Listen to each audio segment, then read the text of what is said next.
Es priecājos, ka tu esi izrādījis interesi tieši manam mājaslapas izstrādes kursam.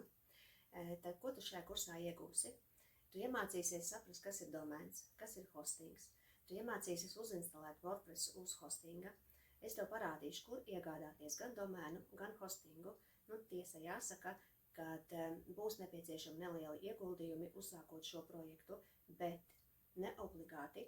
Es tev arī parādīšu, kā mācību nolūkos tu arī spēsi bez maksas, teiksim, iemācīties mājaslapu izstrādi. Tātad es tev iemācīšu, kā strādāt ar lokālo hostingu, bet tiesa jāsaka, kad mājaslapu izveidota uz lokālā hostinga, tu nevarēs redzēt citi lietotāji, bet to visu tu apgūsi šajā kursā. Tu apgūsi izstrādāt galveni, kājieni, ko sauc par headeri un footeri.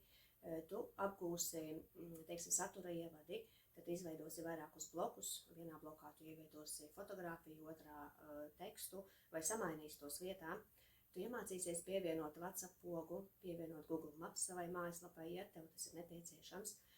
Sākumā es tev iemācīšu, kā strādāt ar tēmas redaktoru, vispār saprast, kā atrast šīs tēmas, kā izvēlēties tēmas, ja? Pēc tam tu iemācīsies, kā strādāt ar tēmu redaktoru, un pēc tam pieslēgsim arī dizaina programmu Elementor. Tātad tu iemācīsies mājaslapas veidot 2 veidos. Tas taču ir lieliski, vai ne? Tātad tu spēsi izveidot mājaslapu pats sev, tu spēsi veidot mājaslapas arī ar nākotnes nolūku savas uzņēmējdarbības atvēršanai tieši mājaslapu izstrādē. Kāpēc gan ne? Jo šie ir ļoti labi pamati, kā sākt veidot mājaslapas. Šis kurs būs tiešām ļoti jaudīgs, un es tev silti iesaku iegādāties kafiju, jo tā tev noteikti būs vajadzīga.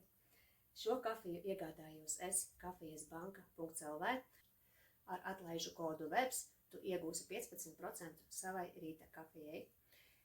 Es ļoti priecāšos, ja tu tomēr iegādāsies šo kursu un mācīsies kopā ar mani.